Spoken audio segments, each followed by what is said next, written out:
Je dis gloire à Dieu. Je vous accueille à l'étude biblique de ce soir au nom de Jésus-Christ. Je prie que l'étude du jour vous soit bénéfique. Un autre Amen. Père, nous te rendons grâce pour l'étude biblique. Merci de nous avoir encore rassemblés pour quelque chose de bon. Je prie, Seigneur, que tu déblaies la voix au royaume pour tout le monde ce soir au nom de Jésus-Christ. Pour ceux qui sont entrés, nous prions qu'ils entrent en profondeur dans les choses de Dieu. Et ceux qui vont entrer, nous prions que sans retard, sans délai, qu'ils entrent dans le royaume au nom de Jésus-Christ. Et bénis chacun de nous. Et fais ta volonté dans toute vie. Au nom de Jésus, nous prions. Nous allons examiner Marc chapitre 4. Je lis verset 26 au verset 30. Marc chapitre 4. Verset 26. Il dit encore, il en est du royaume de Dieu comme quand un homme jette de la semence en terre. Verset 30. Qui dit, il dit encore, à quoi comparerons-nous le royaume de Dieu? Ou par quelle parole le représenterons-nous? De ces deux versets de l'Écriture, vous voyez, Jésus-Christ a parlé du royaume. Au fait, il est venu prêcher, parler, et finalement il était crucifié. Il a souffert et il a suscité des disciples pour un seul but, c'est-à-dire de nous appeler à rentrer dans le royaume de Dieu. C'est ce qu'on voit dans le verset 26. Il dit encore, il en est du royaume de Dieu. Verset 30. Il dit encore, à quoi comparerons-nous le royaume de Dieu?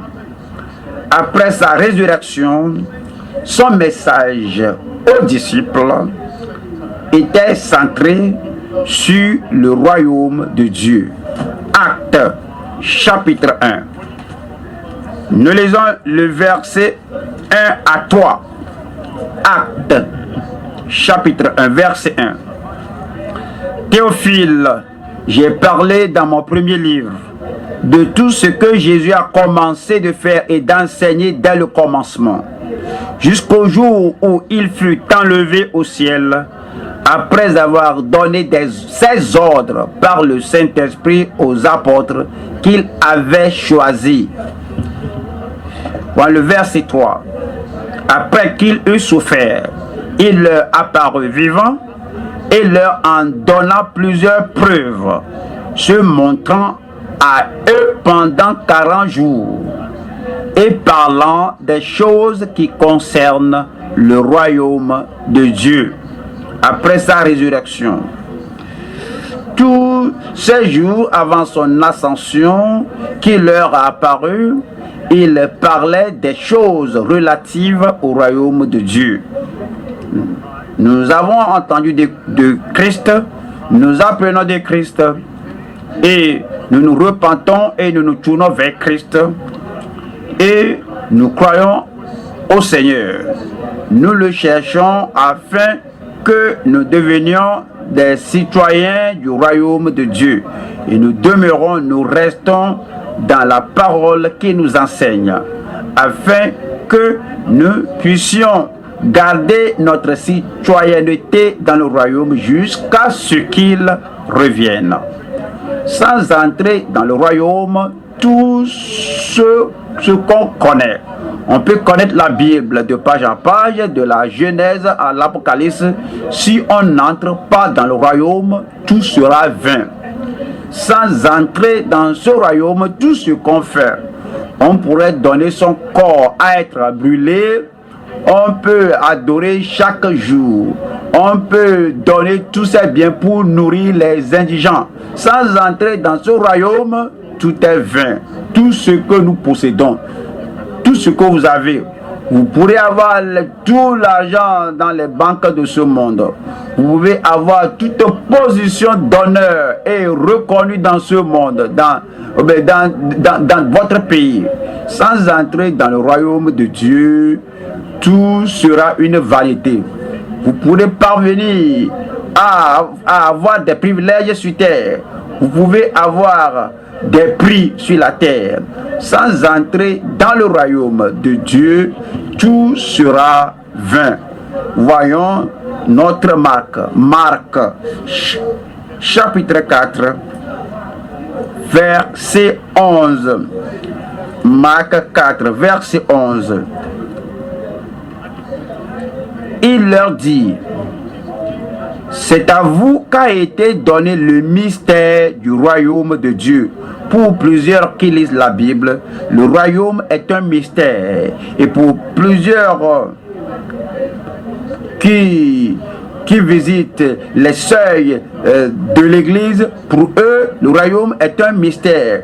Pour plusieurs personnes qui professent à étudier la Bible ou qui professent avoir appris la Bible, le mystère n'est pas connu. C'est pourquoi nous ne pouvons pas sinon précipiter sur cette parole du royaume et aller à l'autre article, à l'autre article, et que on étudie Marc, de Marc, on va à autre chose, parce que le royaume est très important.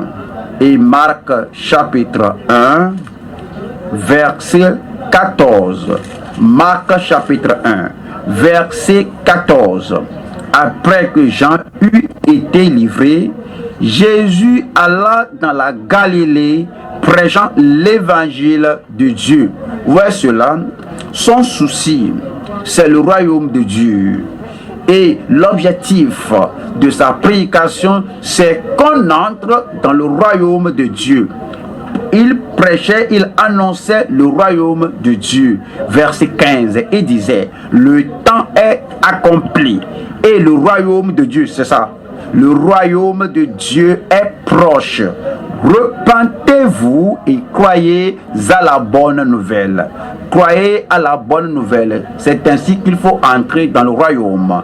Marc chapitre 12, verset 32. Marc chapitre 12, verset 32 dit, Marc 12, 32. Le scribe lui dit: bien, maître. Le scribe a appelé Jésus maître. Tu as dit, il a aussi affirmé ce que Jésus avait dit.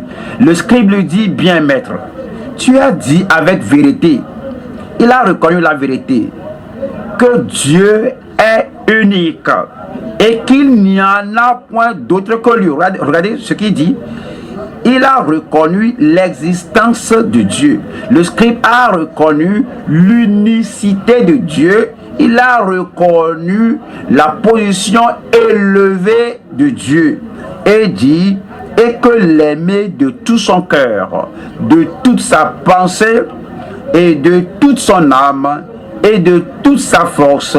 Voyez cela.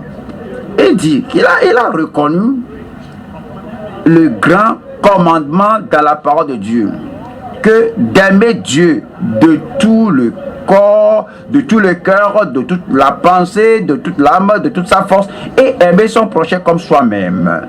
C'est plus que tous les holocaustes et tous les sacrifices. Qu'est-ce que vous pensez à un tel homme? Un tel homme qui dit qu'il croit à l'existence de Dieu.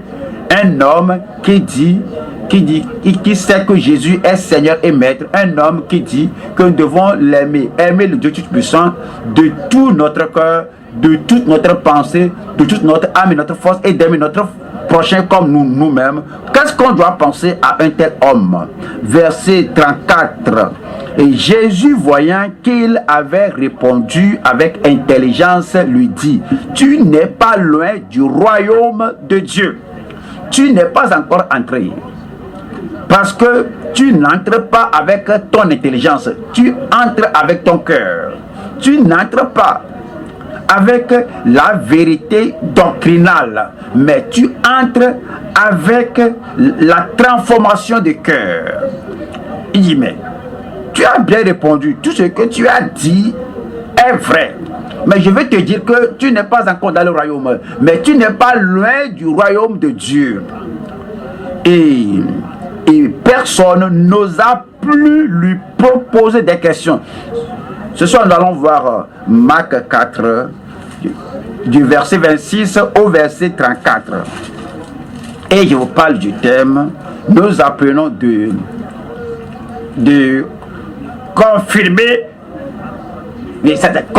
affirmer notre citoyenneté dans le royaume de Dieu. Être sûr d'avoir sa citoyenneté. Affirmer, confirmer votre citoyenneté dans le royaume de Dieu. Nous allons voir 3 points.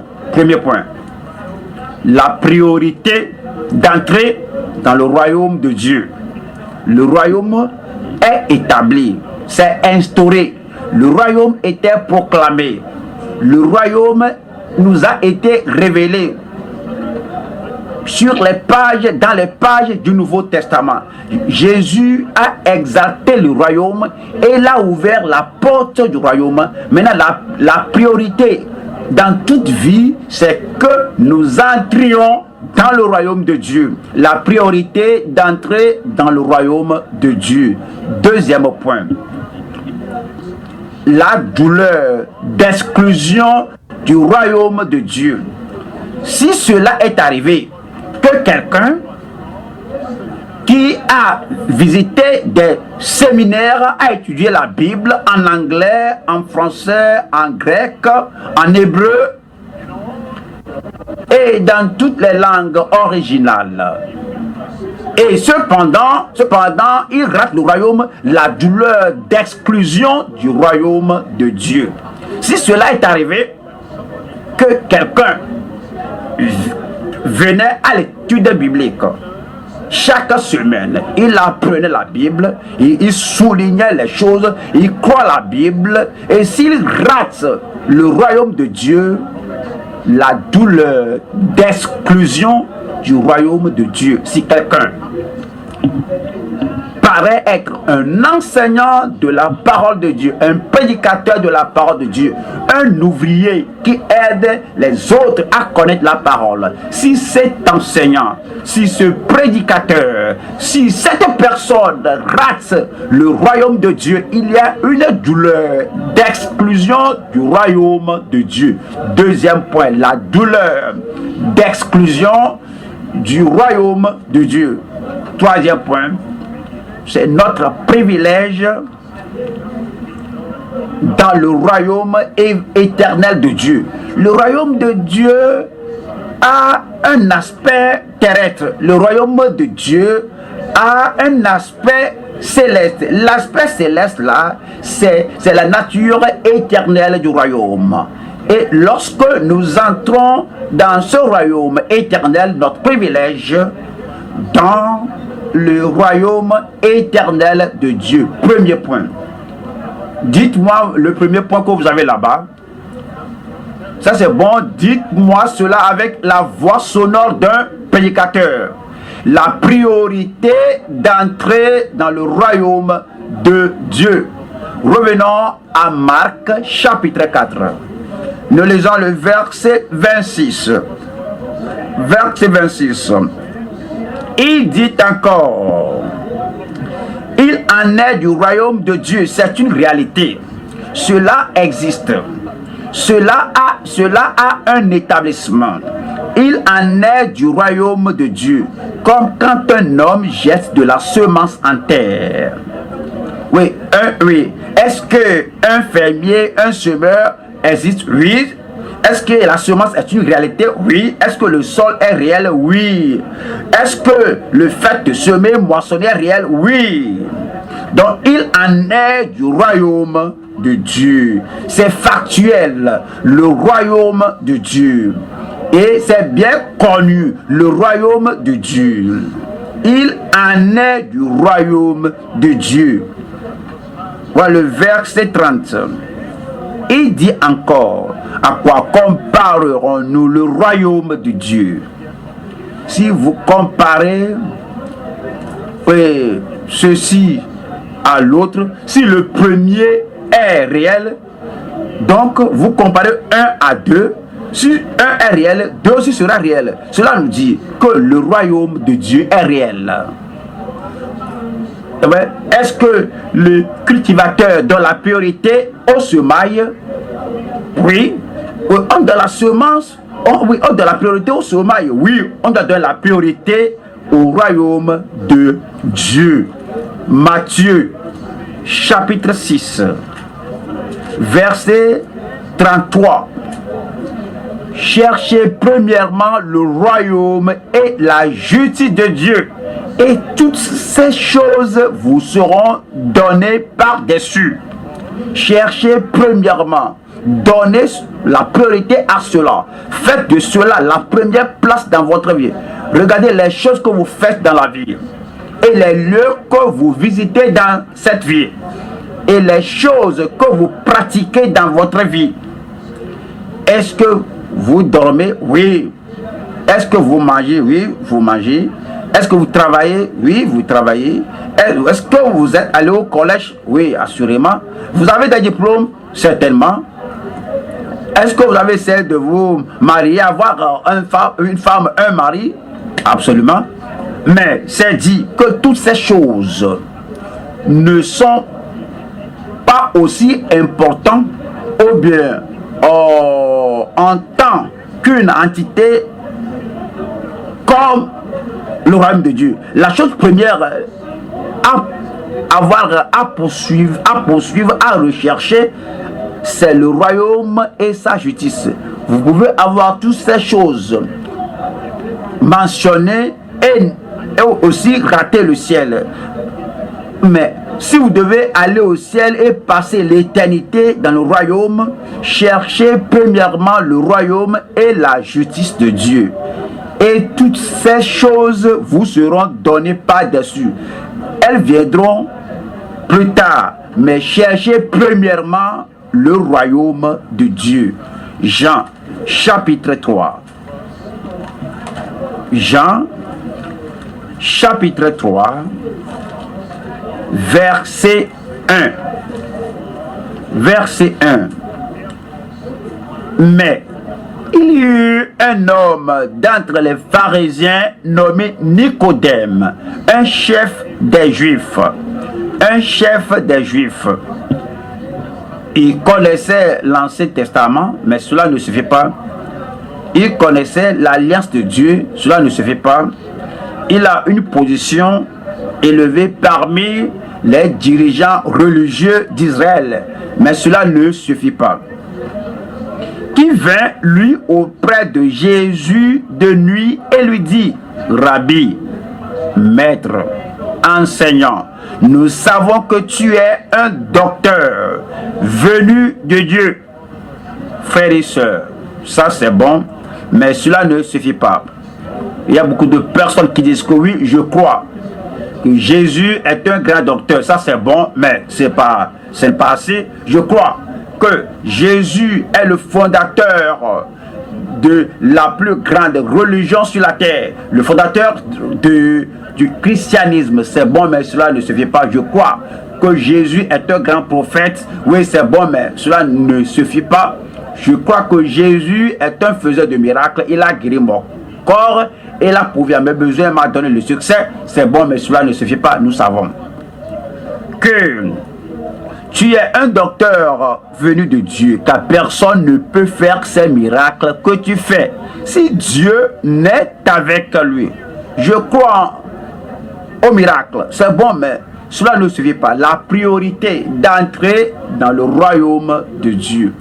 Que tu crois au miracle, que tu crois aux prières, que tu crois que Dieu peut te faire, peut tout faire, jusqu'à ce que tu entres dans le royaume, tu n'as rien. Et verset 3. Jésus lui répondit: En vérité, je te le dis, si un homme ne naît de nouveau, il ne peut voir le royaume de Dieu. Et tu es allé si loin, mais pas très loin. Tu crois que Jésus vient de Dieu, tu n'es pas allé si loin. Tu crois qu'il a fait de grands miracles, oui, tu n'es pas allé très loin. Tu crois que ces choses qu'il a faites, ce ne sont pas de Belzébul comme certains l'ont dit. Que voici un miracle venant de Dieu, c'est bon, mais cela ne suffit pas. Si un homme ne naît de nouveau, il ne peut voir le royaume de Dieu. Verset 4. Nicodème lui dit, comment un homme peut-il naître quand il est vieux? Peut-il entrer dans le sein de sa mère et naître? Il n'avait pas compris la priorité de la foi. Tout ce qu'il savait du Sanhédrin, de l'histoire des Israélites, tout ce qu'il savait du sabbat, du décalogue ne suffit pas. Et l'homme là était complètement ignorant de la première chose qu'ils doivent faire de lui, ou bien le faire avoir, ou bien faire l'expérience du royaume de Dieu. Verset 5. Jésus répondit, en vérité, je te le dis, si un homme ne naît d'eau et d'esprit, il ne peut entrer dans le royaume de Dieu. Cela vous montre donc combien est important ce royaume de Dieu. Cette première chose, le royaume de Dieu est le gouvernement et la domination de Dieu. Le royaume de Dieu est le règne de Dieu. Le royaume de Christ est le règne de Christ. Lorsque Christ entre dans une vie et qu'il règne dans cette vie-là, et qu'il contrôle ce cœur-là, et qu'il contrôle cette vie-là, ça c'est le règne. Ça, c'est le contrôle. Ça, c'est le règne de Christ dans cette personne. C'est un royaume. Il y a un royaume présent où Dieu règne. Il y a la domination dans le cœur de l'homme. Et puis, il y a aussi, oui, un aspect éternel de ce royaume. Ça, c'est un aspect futur de ce royaume. Ça, c'est le royaume universel et éternel. Voyons Marc, chapitre 9. Marc, chapitre 9, verset 47. Voyons combien est important le royaume de Dieu. Marc, chapitre 9, verset 47. Si ton œil est pour toi une occasion de chute, arrache-le. Mieux vaut pour toi entrer dans le royaume de Dieu n'ayant qu'un œil que d'avoir deux yeux et d'être jeté dans la géhenne. Voilà ce que Jésus disait ici. Oui, les yeux sont très importants à l'homme. Néanmoins, il dit, si votre œil est pour vous une occasion de chute, si votre œil est un scandale, si quelqu'un est comme votre vision, quelqu'un est comme votre œil, quelqu'un qui va vous faire la voie, quelqu'un qui va vous montrer la voie, quelqu'un qui doit vous conduire à votre destination désirée, comme votre œil. Si la personne est devenue une pierre d'achoppement pour vous et rater le royaume de Dieu, dis mais il faut te séparer de lui. Voyez combien important est le royaume de Dieu.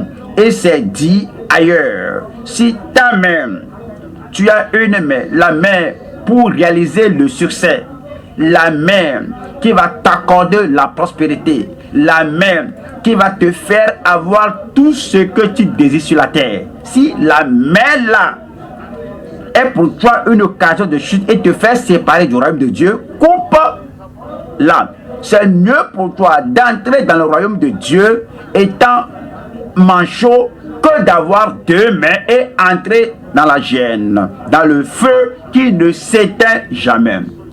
Ouais, non, y a-t-il quelqu'un qui soit important dans votre vie comme un œil? Y a-t-il quelqu'un qui soit important dans votre vie comme une main? Y a-t-il quelqu'un qui soit important dans votre vie comme un pied, comme le pied et la jambe, qui vous fait déplacer d'ici à un lieu désiré, mais la personne est une occasion de chute. La personne vous sépare du royaume de Dieu, mais la personne là vous fait mépriser le royaume de Dieu, dénigrer le royaume de Dieu, et cela personne vous fait séparer du royaume de Dieu. Et regardez, 47 encore. Et si ton œil est pour toi une occasion de chute, arrache-le. Mieux vaut pour toi entrer dans le royaume de Dieu n'ayant qu'un œil que d'avoir deux yeux et d'être jeté dans la géhenne. Y a-t-il quelqu'un là-bas qui soit un donateur? Chaque fois qu'il vous donne de l'argent, il est généreux, c'est lui qui pouvoir veut besoin, qui vous donne ceci et cela. Mais le seul problème est que il exige que tu lui repères ce qu'il a fait. Tu sais que tu n'as pas d'argent. Donc il sait que tu n'as pas d'argent. Là, il te donne de l'argent. Il sait que tu n'as pas de quoi manger. Il te donne de l'argent, des aliments. Tu n'as pas de soucis. Mais il te soutient. Donc il veut que tu lui repères cela avec ton corps. Que tu commettes le péché avec lui, que tu sois son partenaire de péché, qu'il continue de te donner ce qu'il te donne. C'est l'œil dont parlait Jésus. Alors il vaut mieux être affamé et aller au ciel que d'avoir ces provisions de ce type-là et aller en enfer pour toujours. Vous n'irez pas en enfer. Voyons Luc, chapitre 16. Luc, chapitre 16. Je lis verset 15. Luc 16, verset 15.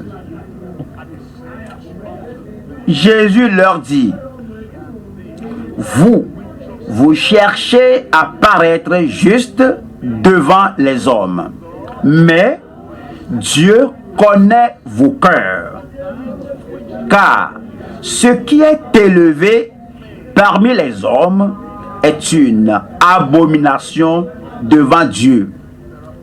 Il y a des gens, des prétendus chrétiens, il y a des gens de soi-disant religieux qui travaillent dur et ils sont appréciés par les hommes. Ils travaillent très dur et ils sont honorés par leur église locale. Mais ces gens-là ne prennent pas soin de leur justice intérieure, de leur vie privée. Alors vous vous justifiez devant les hommes, vous paraissez juste devant les hommes, mais Dieu connaît votre cœur.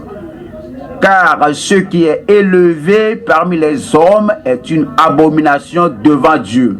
Verset 16.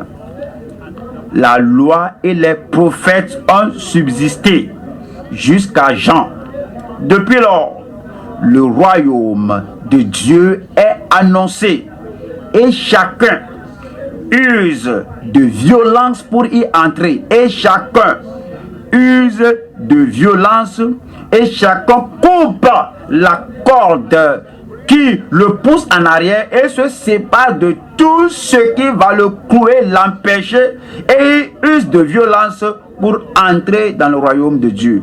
Le royaume est très important. C'est pourquoi vous devez lui donner la priorité. Trois choses. La priorité d'entrer dans le royaume. La priorité d'entrer dans le royaume. Jean, chapitre 6. Verset 26. Jean, chapitre 6, verset 26. Jésus leur répondit, en vérité, je vous le dis, vous me cherchez, non parce que vous avez vu des miracles, mais parce que vous avez mangé des pains et que vous avez été rassasiés. Jésus a dit, vous me cherchez, vous voulez me voir, vous courez après moi, vous m'appelez, vous me posez des questions, vous venez devant moi, c'est parce que vous avez mangé ces pains et vous en êtes rassasiés. Verset 27, travaillez, non pour la nourriture qui périt, mais pour celle qui subsiste pour la vie éternelle. Pourquoi vous servez Dieu? Pourquoi vous venez à l'église? Pourquoi vous lisez la Bible? Pourquoi vous priez? Pourquoi vous cherchez Dieu? Est-ce que c'est à cause des choses matérielles de ce monde, des choses temporelles? Mais Jésus a dit, ça ce n'est pas bon. Travaillez non pour la nourriture qui périt, mais pour celle qui subsiste pour la vie éternelle. Et que le Fils de l'homme vous donnera, car c'est lui que le Père, que Dieu a marqué de son sceau. Il dit, il faut chercher le salut, les choses temporelles. Jésus a dit, ça ce n'est pas sagesse. Travaillez non pour la nourriture qui périt, mais travaillez pour la nourriture là qui suscite pour la vie éternelle, et que le Fils de l'homme vous donnera, car c'est lui que le Père, que Dieu a marqué de son sceau. Cherchez le salut, la justice, le royaume que seul Christ peut donner. Numéro 1, la priorité. Numéro 2, le point d'entrée dans le royaume. Comment entrons-nous et à quel point entrons-nous? Est-ce que nous entrons dans le royaume lorsque nous sommes nés dans ce monde? Non. Est-ce que nous entrons dans le royaume le jour où nous commençons à lire la Bible? Non. Est-ce que nous entrons dans le royaume lorsque nous essayons de mener une bonne vie et que de faire notre mieux? Non. Est-ce que nous entrons dans le royaume lorsque nous avons choisi une église biblique disant que ça c'est mon église, c'est là que je dois aller chaque fois? Non. Est-ce que nous entrons dans le royaume lorsque nous nous soumettons, nous nous donnons à être un ouvrier dans l'église? Non. Quand est-ce que nous entrons dans le royaume? Le point d'entrée dans le royaume. Jean, chapitre 3, verset 3. Jésus lui répondit, en vérité, je te le dis, si un homme ne naît de nouveau, il ne peut voir le royaume de Dieu. Le point d'entrée, c'est le point d'être né de nouveau. Le jour où vous vous détournez du péché et vous tournez vers le Sauveur. C'est le jour où vous vous détournez des ténèbres pour vous tourner vers la lumière. C'est le jour où vous avez fait de Jésus votre Sauveur, votre Rédempteur, parce que vous croyez à ce qu'il a fait pour vous à la croix du Calvaire. Il a ôté vos péchés, il a pardonné vos péchés, il vous a affranchi. Et vous allez et vous ne péchez plus. Numéro 1, la priorité d'entrer dans le royaume. Numéro 2, le point d'entrée dans le royaume. Numéro 3, l'objectif de persévérer dans le royaume. On n'entre pas et on en sort. On ne rampe pas, on entre, on s'infiltre et puis on sort du royaume. Nous entrons et nous restons. Nous entrons et nous demeurons. Nous entrons et nous continuons. Actes, chapitre 14, verset 22. Acte 14, je lis verset 22. Fortifiant l'esprit des disciples, les exhortant à persévérer, les exhortant à persévérer dans la foi. Et disons que c'est par beaucoup de tribulations, d'épreuves, de problèmes qu'il nous faut entrer dans le royaume de Dieu. Entrer dans le royaume de Dieu. La priorité d'entrer, le point d'entrer dans le royaume. L'objectif de persévérer dans le royaume. Luc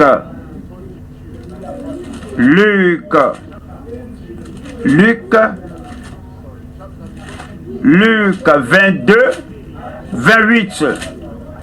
Luc 22, 28. Vous êtes ceux qui avez persévéré avec moi dans mes épreuves. Christ parlait à ses disciples. C'est pourquoi je dispose du royaume en votre faveur, comme mon Père en a disposé en ma faveur.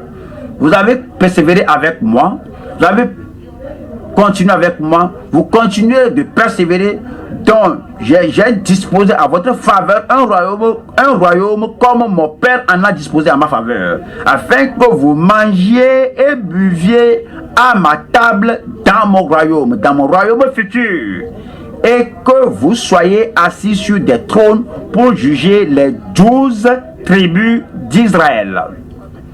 Entrez dans le royaume et persévérer, demeurer dans le royaume jusqu'à la fin, jusqu'à l'aspect éternel du royaume. Il nous faut demeurer dans le royaume et le royaume doit être la priorité de notre vie à tout moment. Deuxième, Timothée. Timothée, chapitre 4, verset 18. Le Seigneur me délivrera de toute œuvre mauvaise et il me sauvera pour me faire entrer dans son royaume céleste. Voyez-moi, vous ne dites pas amen. Le Seigneur nous préservera, il nous gardera, juge qu'au royaume céleste, à lui soit la gloire au siècle des siècles. Amen. Deuxième point, la douleur d'être exclu du royaume de Dieu. Nous aurons dit que tout le monde entre dans le royaume de Dieu. Ce royaume final, à cause de l'amour de Dieu, à cause de la miséricorde de Dieu, à cause de la grâce de Dieu. Au fait, Dieu veut que tout le monde soit admis dans son royaume. C'est dommage qu'il y ait des gens qui seront exclus du royaume de Dieu. Matthieu, chapitre 7, verset 21. Matthieu 7, 21. Ceux qui me disent Seigneur, Seigneur, n'entreront pas tous dans le royaume de Dieu, mais celui-là seul qui fait la volonté de mon Père qui est dans les cieux. Celui-là seul qui fait la volonté de mon Père qui est dans les cieux. Quelle est la volonté de Dieu?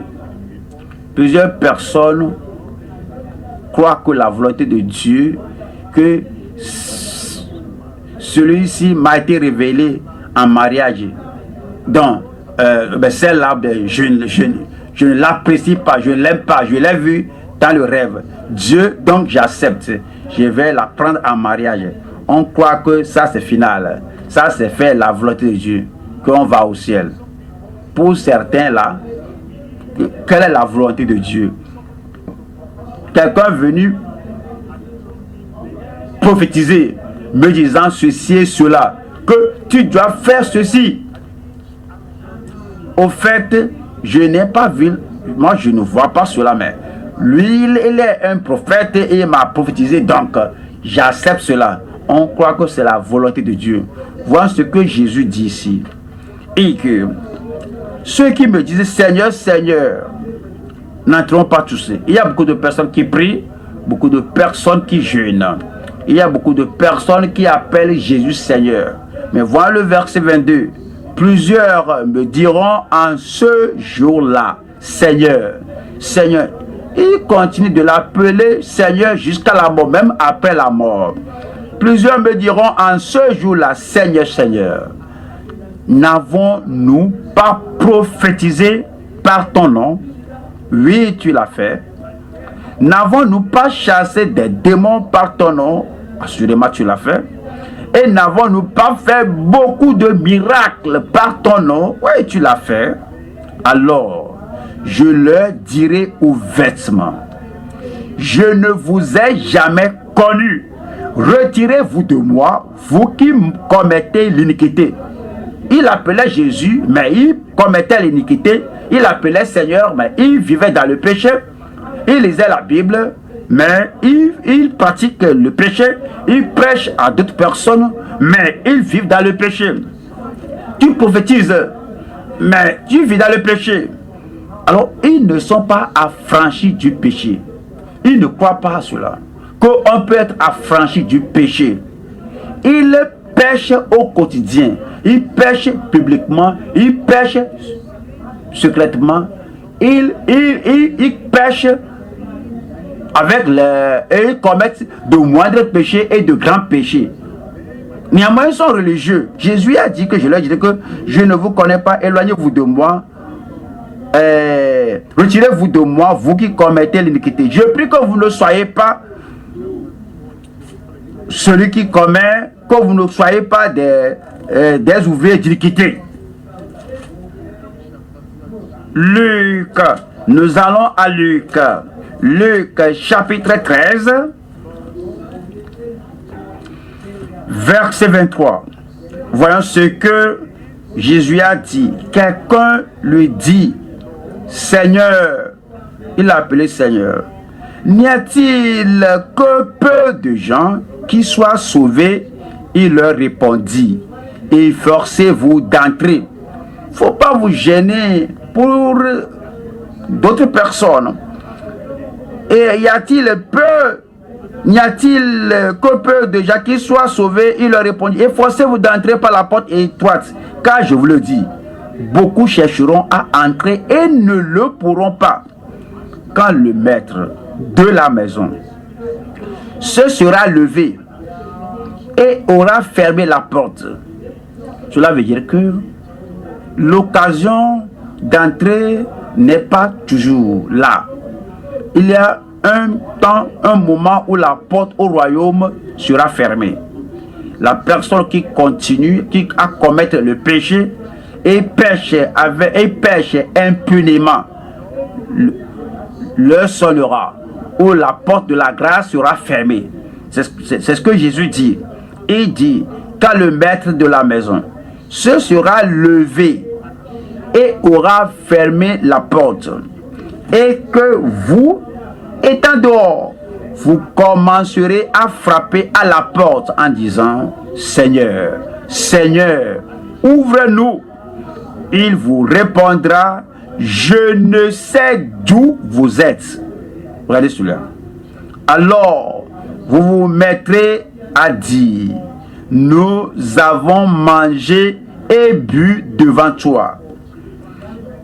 Et lorsque tu as multiplié le pain pour nourrir les 5 personnes, nous étions là. Nous avons pris part à ce festin. Nous avons mangé le miracle, le pain de miracle. Lorsque tu as nourri les 5000 personnes, nous étions là, nous aussi, on a mangé ce pain de miracle. Et le verset 26, ce qui dit, alors, et tu as fait la croisade dans dernière partie, et tu as enseigné dans nos rues. Tu as fait la croisade dans nos rues. tu as enseigné là-bas, on t'a entendu. Mais, et il répondit, je vous le dis, je ne sais d'où vous êtes. Retirez-vous de moi, vous tous, ouvriers d'iniquité. Si l'étude biblique ne nous lave pas d'iniquité, cela n'a pas fait ce qu'elle doit faire. Si la Bible, si l'étude biblique ou l'enseignement de la parole de Dieu ne nous sépare pas du péché ni de l'iniquité, cela ne nous profite rien. Au dernier jour, c'est dit que retirez-vous de moi, vous tous ouvriers d'iniquité. C'est là qu'il y aura des pleurs et des grincements de dents. Quand vous verrez Abraham, Isaac et Jacob et tous les prophètes dans le royaume de Dieu, et que vous serez jetés dehors. La question est, pourquoi les gens ratent-ils le royaume de Dieu? La question est que pourquoi les gens comme vous et moi, qui lisent la Bible, des gens qui étudient la Bible, des gens comme vous et moi, qui connaissent le nom de Dieu, des gens qui ont entendu parler de Christ, ou bien qui ont écouté de la bouche de Christ, pourquoi ratent-ils le royaume de Dieu? Numéro 1, le délai ou le retard. Vous avez entendu comme ce soir, ils avaient entendu, ils savaient que c'est essentiel et important d'être sauvés, de naître de nouveau. Pourquoi ne sont-ils pas nés de nouveau? Ne savent-ils pas que c'est important, il faut la repentance? Ne savaient-ils pas que tout ce qu'il faut faire, c'est de se détourner du péché et croire au Seigneur Jésus? Oui, ils le savaient. Pourquoi rate-t-il le royaume de Dieu? C'est le retard. Ésaïe 55. Ésaïe 55, verset 6. Cherchez l'Éternel pendant qu'il se trouve, invoquez-le tandis qu'il est prêt. Parce que lorsqu'il est prêt, lorsque l'iniquité est, lorsque l'occasion favorable est là, il retarde. C'est pourquoi certains d'entre eux ratent.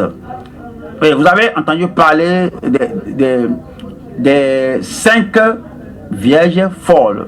Les vierges, les 5 vierges sages savaient que le Seigneur viendra. Alors, comme les sages vierges, et elles sont allées rencontrer le Seigneur. Et pour les vierges folles, ouais, et elles ont leur lampe, mais elles retardaient d'avoir l'huile pour garder leur lampe allumée. Et cela, elles ont raté. Alors vous n'allez pas retarder. 2. C'est un esprit double. C'est un esprit d'hésitation. Dois-je être sauvé ou pas? Il hésitait, cloche de deux côtés. Dois-je donner ma vie au Seigneur ou pas? Dois-je le faire maintenant ou pas? Est-ce que je vais le faire plus tard? Je suis encore jeune. Il y a encore le temps pour moi, non? Et je dois faire ceci et faire cela, jouir de la vie, non?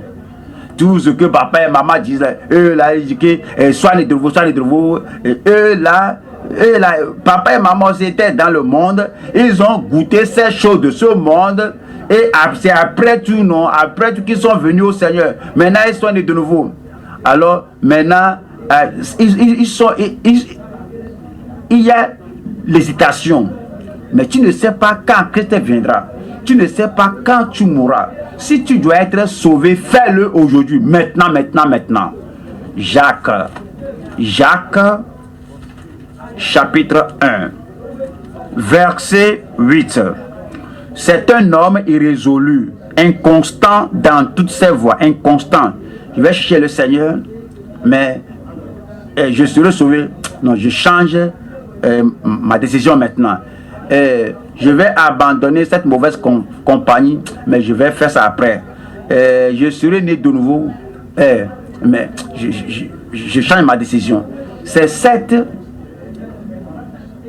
hésitation qui les fait rater le royaume de Dieu. 3. C'est le fait d'ignorer, de ne pas avoir égard. Laissez-moi seul. Hébreux 2, Hébreux 2:1. C'est pourquoi nous devons d'autant plus nous attacher aux choses que nous avons entendues, de peur que nous ne soyons emportés loin d'elles. Car si la parole annoncée par des anges a eu son effet, et si toute transgression et toute désobéissance a reçu une juste rétribution, comment échapperons-nous en négligeant un si grand salut? La plus grande chose dans votre vie, c'est le salut. La plus grande chose dans votre vie, c'est la nouvelle naissance. La plus grande chose dans votre vie, c'est le royaume de Dieu. La porte est ouverte et vous devez entrer. Mais vous n'avez pas égard à cela. Vous négligez cela. Vous vous rappelez bien Ésaü. Oui, il avait faim et il avait le droit d'aînesse. Et Jacob a dit, mais vends-moi le droit d'aînesse. Et que je suis sur le point de mourir. À quoi me sert le droit d'aînesse? Donne-moi à manger. Et puis il n'a pas d'égard à ce droit d'aînesse. C'est ainsi qu'il a raté l'occasion favorable. Et autant, et il pourrait revenir à lui-même et reprendre la bénédiction du droit d'aînesse. Il n'y a pas le moment, il n'y a pas l'occasion pour lui de se repentir. Hébreux 12, verset 15. Veillez à ce que nul ne se prive de la grâce de Dieu. Il y a des gens qui disent que la grâce de Dieu est là, que la grâce de Dieu est là, la grâce de Dieu me suffit. Dès que je serai prêt, Dieu, je ne suis pas encore prêt pour toi, le salut, je ne suis pas prêt, la justice, je ne suis pas encore prêt, la repentance, je ne suis pas encore prêt. La grâce de Dieu est là, et la grâce de Dieu que sera toujours là pour lui. Oh, vraiment que c'est dommage, vous n'avez pas raison, vous avez tort. Veillez à ce que nul ne se prive de la grâce de Dieu, à ce qu'aucune racine d'amertume poussant des rejetons ne produise du trouble, et que plusieurs n'en soient infectés, à ce qu'il n'y ait ni impudique, ni profane, comme Ésaü, qui pour un mets vendit son droit d'aînesse.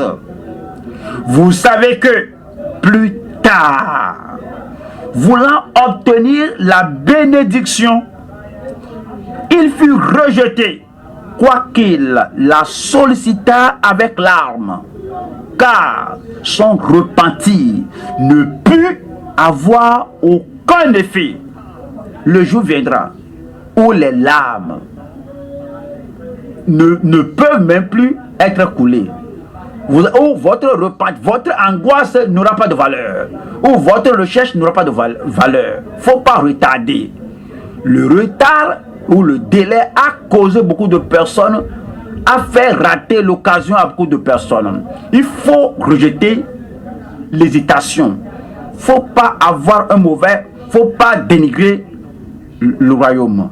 Numéro 4, c'est la dénomination. Vous voyez comment la dénomination empêche certains, ce qui doit aider les empêche. Es-tu entré dans le royaume? Je suis membre de la vie profonde. Donc papa et maman et les membres de notre famille, nous sommes de la vie profonde. Papa et maman sont de sincères ouvriers à la vie profonde. Es-tu né de nouveau? Ouais. Que je te réponde de cette manière. Je suis un ouvrier dans une église biblique. Et tout le monde me connaît. Si je ne suis pas là, ils vont savoir. Pourrais-je vous dire le nom de mon église? C'est la vie profonde.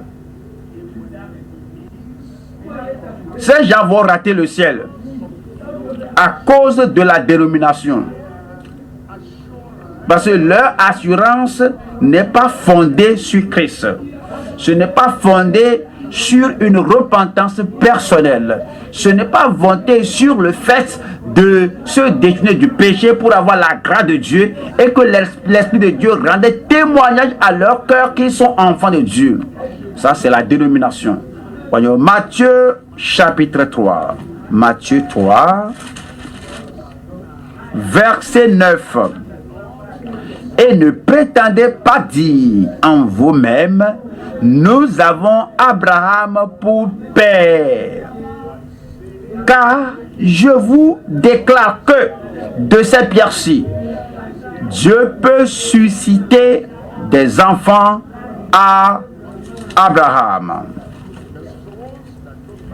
Les pierres qui n'ont pas de père, qui n'ont pas de mère dans l'église. Les étrangers qui n'ont pas de père ni de mère dans la dénomination. Dieu est capable de susciter des enfants, des pierres, des enfants pour Abraham. Déjà la cognée est mise à la racine des arbres. Tout arbre de n'importe quelle dénomination, tout arbre de n'importe quelle assemblée, tout arbre, qui que soient les parents, tout arbre donc qui ne produit pas de bons fruits sera coupé et jeté au feu. Numéro 5. C'est l'ivrognerie. Moi je ne bois pas, non. Luc chapitre 21. Luc 21. Verset 34. 21, 34. Prenez garde à vous-même de craindre que vos cœurs ne s'apesantissent par les excès du manger et du boire.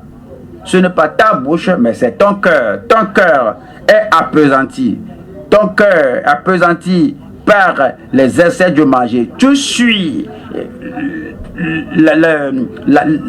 la mode du jour, l'aspiration, l'ambiance du jour. C'est comme du vin, de l'alcool qui te saoule.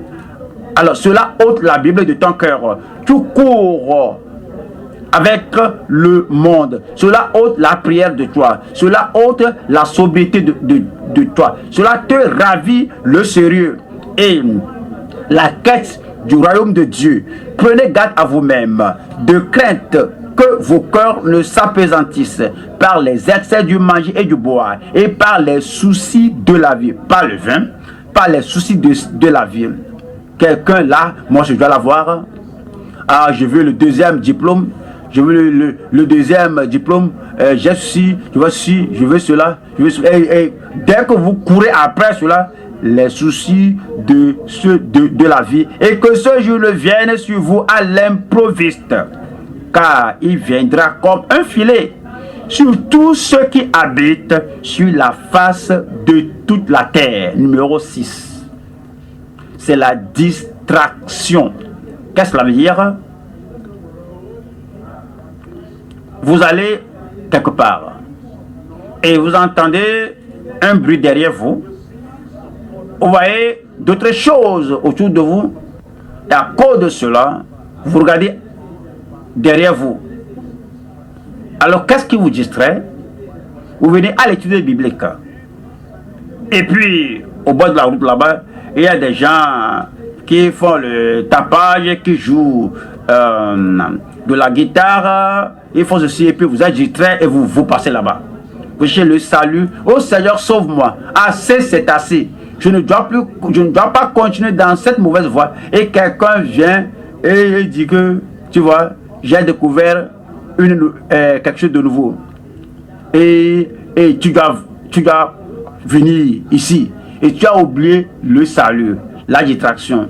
Voyez Luc, chapitre 17, verset 32. Luc 17, verset 32. Vous y êtes? Avez-vous ouvert Luc 17, 32? Lisez cela. 1, 2, 3, allez-y. Souvenez-vous de la femme de Lot. Elle a vu des anges. les anges ont saisi sa main. Les anges lui ont montré l'échappatoire. Les gens ont dit, dépêche-toi. Sodome et Gomorrhe seront en flammes, en cendres. Et il est allé, mais la distraction. Et tous les bergers de Lot et puis de sa femme étaient à Sodome. Leurs bêtes et tout était à Sodome. Tous leurs biens étaient à Sodome. Et certains des enfants ces enfants, ces filles qui se sont mariées, qui ont les gendres, leurs gendres sont à Sodome. Est-ce qu'on va les laisser comme ça? La distraction, et puis elle a regardé derrière elle, elle est devenue une statue de sel. Je ne vais pas regarder derrière moi, je ne vais pas regarder en arrière. Et numéro 7, c'est la surdité. Être sourd à l'appel de l'esprit. Zacharie chapitre 7. Zacharie chapitre 7, verset 11. Mais ils refusèrent d'être attentifs. Ils eurent l'épaule rebelle et ils endurcirent leurs oreilles pour ne pas entendre. Est-ce qu'on parle du salut?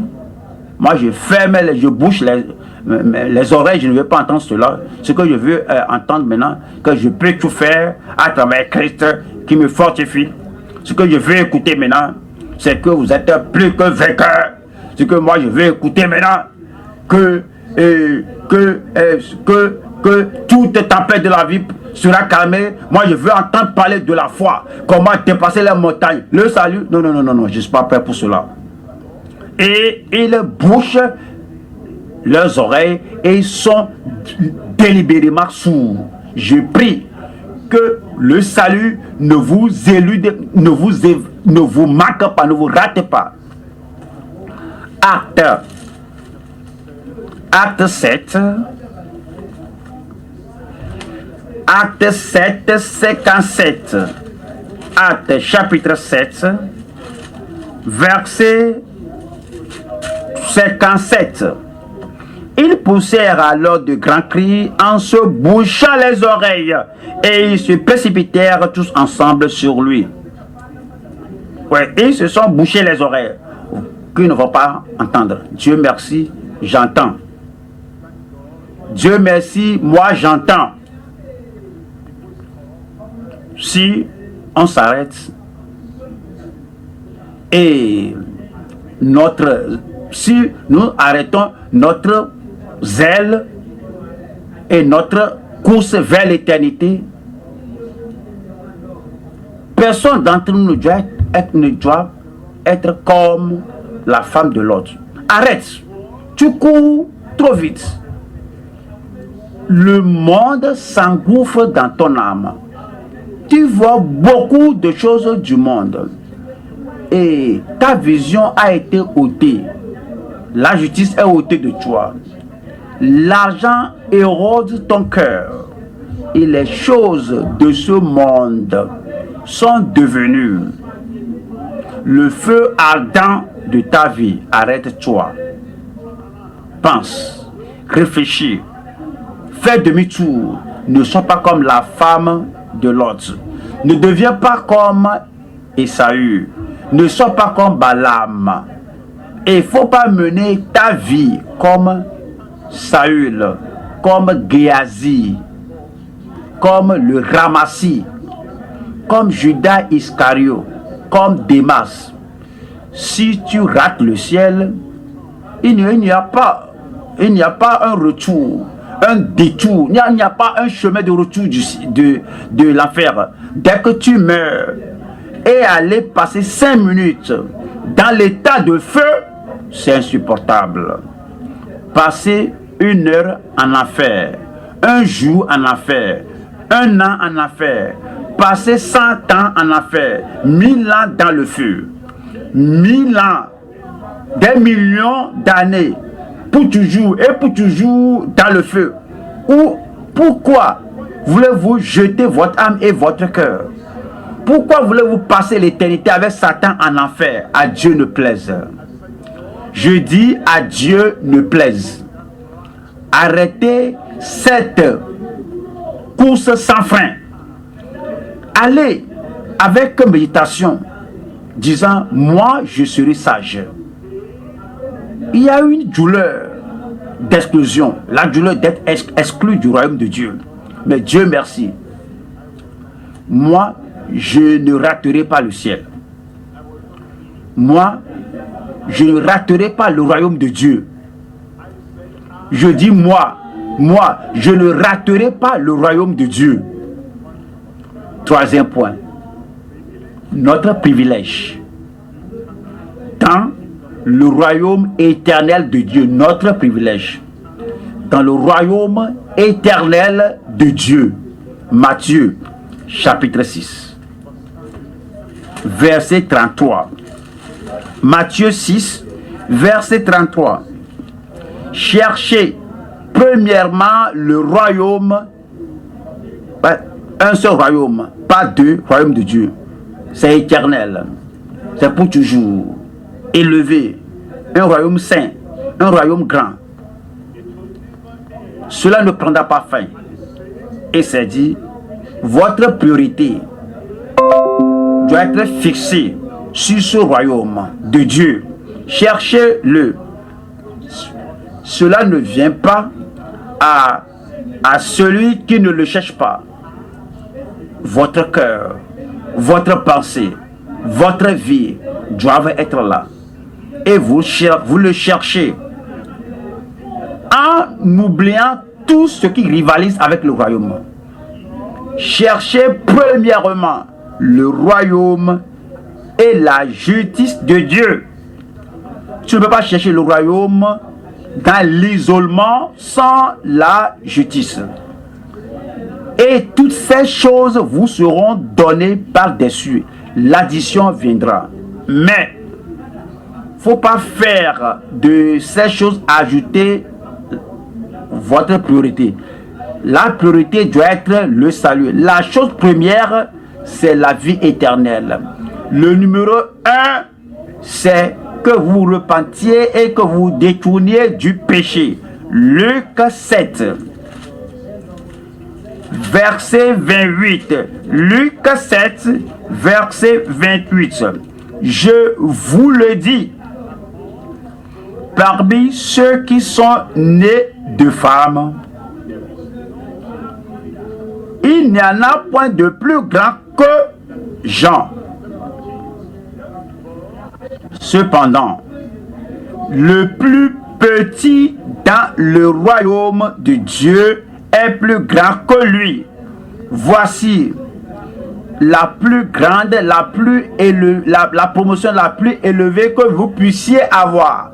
Jean-Baptiste est plus grand que tous les hommes et les femmes qui avaient vécu avant lui. Mais le plus petit dans le royaume de Dieu, qui a donné sa vie, son cœur au Seigneur Jésus-Christ et qui est citoyen du royaume de Dieu, est plus grand que Jean-Baptiste.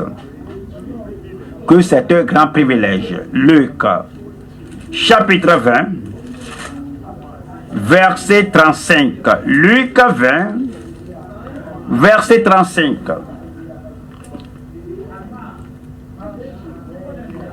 Mais ceux qui seront trouvés dignes d'avoir part au siècle à venir et à la résurrection des morts ne prendront ni femme ni mari, car ils ne pourront plus mourir, parce qu'ils seront semblables aux anges.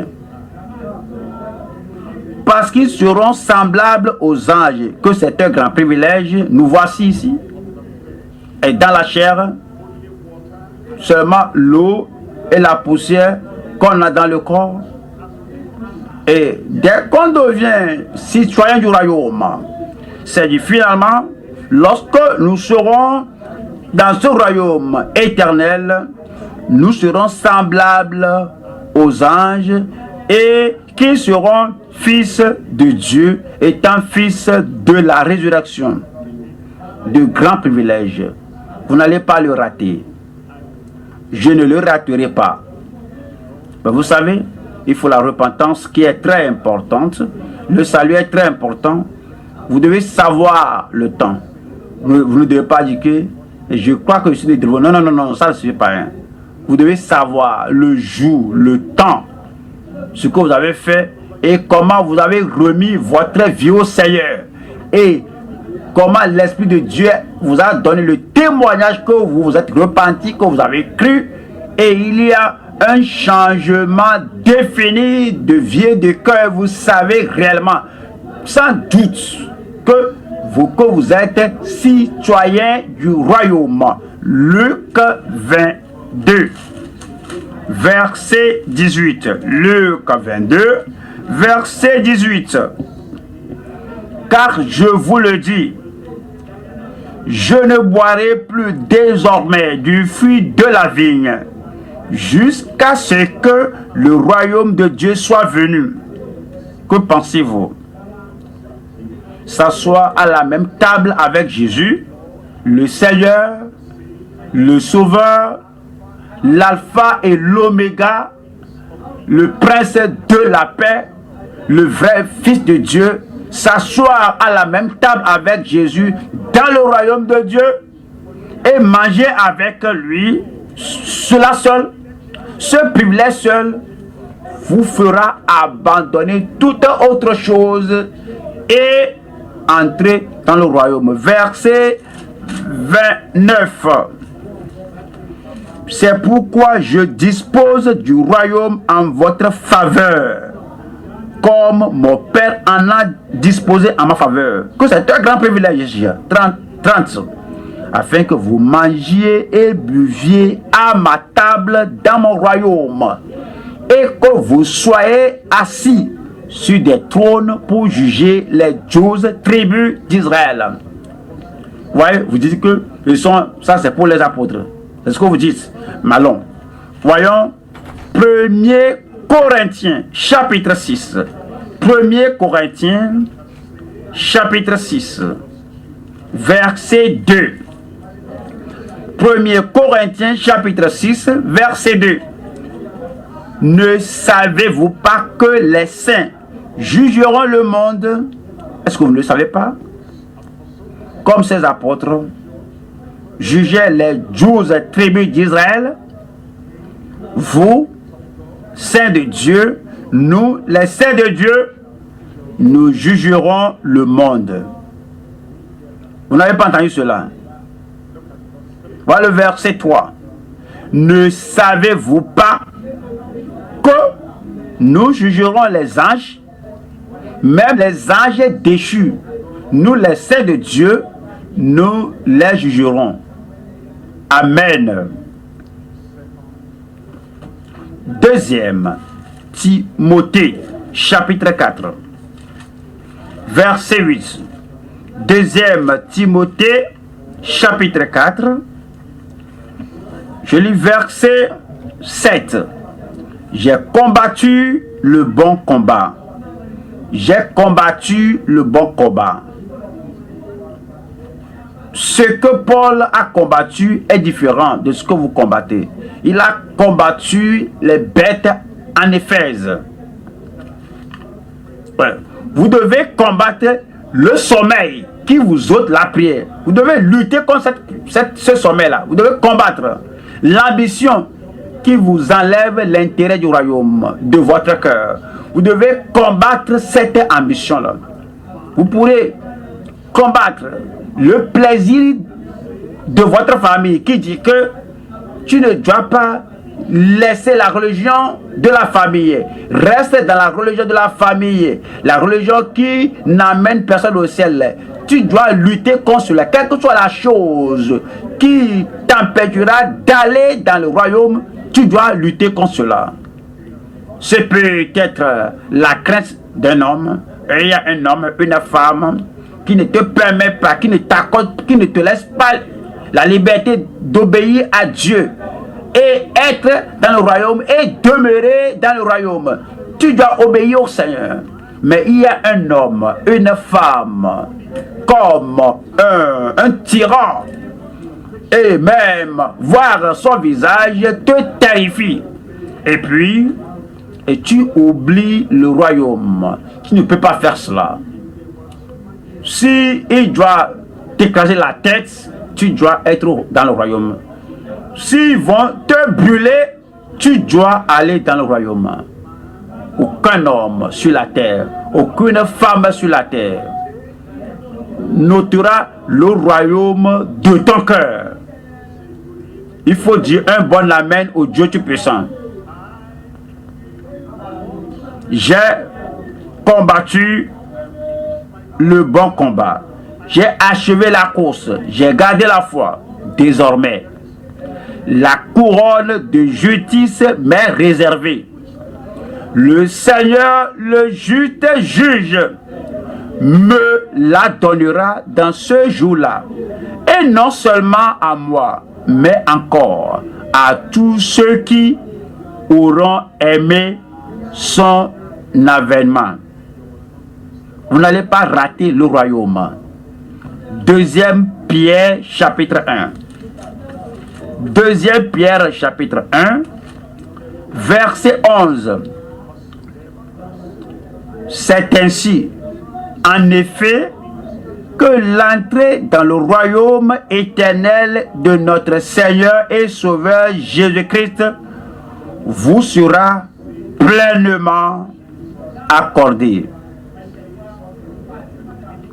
Que si vous êtes diligent de venir dans la foi, vous êtes diligent d'avoir la vertu ajoutée à la foi, d'avoir la science ajoutée à la vertu, d'avoir la tempérance ajoutée à la science, d'avoir la patience, la persévérance ajoutée à cela, avoir la piété ajoutée à cette persévérance, avoir l'amour fraternel à la piété et d'avoir la charité ajoutée à l'amour fraternel.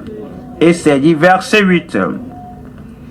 Car si ces choses sont en vous et ils sont avec abondance, elles ne vous laisseront point oisifs ni stériles pour la connaissance de notre Seigneur Jésus-Christ. Mais celui en qui ces choses ne sont point est aveugle. Il ne voit pas de loin et il a mis en oubli la purification de ses anciens péchés. C'est pourquoi, frères, appliquez-vous d'autant plus à affermir votre vocation et votre élection. Car en faisant cela, vous ne broncherez jamais. C'est ainsi, en effet, que l'entrée dans le royaume éternel de notre Seigneur et Sauveur Jésus-Christ vous sera pleinement accordée. Amen. 2 Timothée, chapitre 2, verset 12. 2 Timothée, chapitre 2, verset 12. Si nous persévérons, nous régnerons aussi avec lui. Si nous le renions à cause de la souffrance, à cause des dérangements, à cause des oppositions, si nous le renions, lui aussi nous reniera. Vous n'allez pas renier le Seigneur. 1 Corinthiens, chapitre 2. 1 Corinthiens, chapitre 2, verset 9. Mais comme il est écrit, ce sont des choses que l'œil n'a point vues, que l'oreille n'a point entendues, et qui ne sont point entrées au cœur de l'homme. Des choses que Dieu a préparées pour ceux qui l'aiment. Et nous les morts, nous sommes dans le royaume, nous demeurons dans le royaume, et des choses que l'oreille que l'œil n'a point vu, que l'oreille n'a point entendu, que vous aurez. Les bénédictions du royaume seront les nôtres au nom de Jésus-Christ. Apocalypse chapitre 22, verset 3. Il n'y aura plus d'anathème. Le trône de Dieu et de l'agneau sera dans la ville. Ses serviteurs le serviront et verront sa face. Vous voyez cela? Que vous allez voir la face du Tout-Puissant. Et son nom sera sur leur front. Il n'y aura plus de nuit. Et ils n'auront besoin ni de lampe ni de lumière. Parce que le Seigneur Dieu les éclairera. Et ils régneront. Et ils régneront au siècle des siècles. Et nous régnerons au siècle des siècles. Je prie que vous ne ratiez pas ce privilège. Daniel, chapitre 7, versets 13 et 14. Daniel, chapitre 7, verset 13. Je regardais pendant mes visions nocturnes. Et voici sur les nuées des cieux arriva quelqu'un de semblable à un fils de l'homme. Et s'avança vers l'ancien des jours. Et on le fit approcher de lui. On lui donna la domination, la gloire et le règne. Et le règne. Et le règne, c'est-à-dire le royaume. Et tous les peuples, les nations et les hommes de toute langue le servirent. Sa domination est une domination éternelle qui ne passera point. Et son roi et son règne ne sera jamais détruit. Allez-vous prendre part à ce royaume. Verset 27. Le règne, la domination et la grandeur de tous les royaumes qui sont sous les cieux seront donnés au peuple des saints du Très-Haut. Son règne est un règne éternel et tous les dominateurs le serviront et lui obéiront. Quel que soit ce que vous traversez aujourd'hui, chaque fois, ce que vous traversez, il faut chaque fois vous rappeler ce royaume éternel. Quels que soient les défis du jour, il faut vous rappeler ce royaume éternel. Quelle que soit la persécution de ce jour, il ne faut jamais oublier le royaume éternel. Quelle que soit la tentation ou les soucis du monde ou l'ambition des choses de ce monde qui essaie de vous dissuader et vous enlever du royaume, rappelez-vous les privilèges que nous aurons arrivés à l'autre bord. Pour tous les royaumes, pour tous les citoyens du royaume de Dieu, il y a beaucoup de bénédictions et de valeurs et des choses sans valeur et des choses de grande valeur nous attendent. Nous avons des bénédictions qui nous attendent dans le royaume éternel. Mais nous, les choses auxquelles nous devons nous renoncer ne sont pas à comparer aux choses que nous aurons dans ce royaume éternel, dans ce royaume céleste. Dieu prépare un royaume. Serez-vous là? Moi, je serai là. Le monde derrière moi. Le Seigneur devant moi. Ce royaume, je ne vais pas le rater. Je porterai ma croix. Je me chargerai de ma croix. Je releverai tout défi.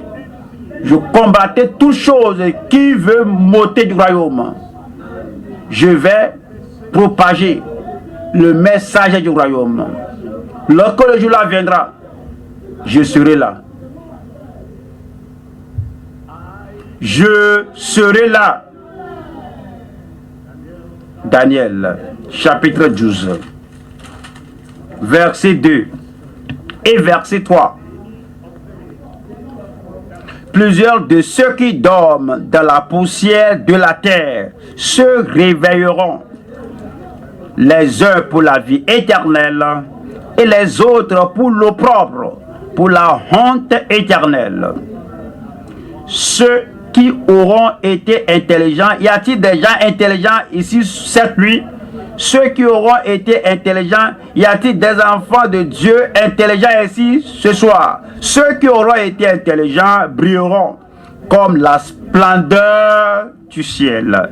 Et ceux qui auront enseigné la justice à la multitude brilleront comme les étoiles à toujours et à perpétuité.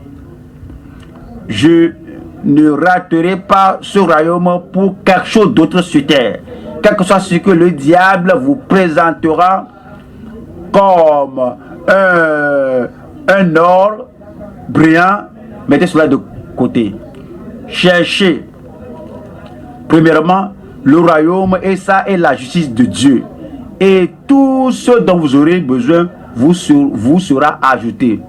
Si vous n'êtes pas né de nouveau, il ne faut pas retarder. Voici l'heure, le moment de naître de nouveau. Si vous n'êtes pas né de nouveau, il ne faut pas permettre que la dénomination, l'adhésion à la vie profonde ou à telle église ne vous empêche pas. Vous devez naître de nouveau. Si vous n'êtes pas né de nouveau, il ne faut pas permettre à l'hésitation de vous empêcher. Décidez et focalisez-vous à aller dans le royaume. Cette nuit, c'est pour vous. Si vous n'êtes pas encore né de nouveau, ne permettez pas à la distraction de vous empêcher. Il ne faut pas permettre au dénigrement du royaume de vous empêcher. Vous devez vous dire que, quelle que soit la chose, ce que le diable utilise, que ce soit l'ivrognerie qui vous fait tituber comme une personne ivrogne et tu cours après les choses de ce monde, ne permet pas que ces choses t'empêchent. Ce royaume est à toi et tu dois l'avoir au nom de Jésus. Et il n'y a personne qui doit fuir. Parfois, après l'étude, au lieu de prier, on commence à courir, on court pour aller à la maison. Que rien ne vous empêche aujourd'hui. Voici l'heure d'entrer. Si vous êtes déjà né de nouveau, pour que vous soyez affermis, établis dans le royaume, pour que vous soyez bâtis, édifiés, bâtis, solidifiés sur le roc antique, pour que tout vent qui souffle ne vous emporte. Vous devez décider, être sérieux avec les choses de Dieu et que pour que ce royaume céleste vous soit possédé, que vous le possédez. Comme vous priez, le Seigneur vous exaucera. Tenez-vous debout maintenant, nous allons prier. Nous allons prier. Nous sommes venus afin d'avoir les avantages du royaume de Dieu. Rien ne vous empêchera. Rien ne vous empêchera. Ouvrez la bouche et priez le Seigneur. Pas la prière ordinaire. Il faut vous examiner et demander que l'Esprit vous montre si vous êtes né de nouveau. Êtes-vous citoyen du royaume de Dieu? Priez. Si vous êtes déjà né de nouveau, êtes-vous victorieux? Êtes-vous plus que vainqueur? Est-ce que vous menez la vie là que si l'enlèvement aura lieu maintenant? Est-ce que vous irez?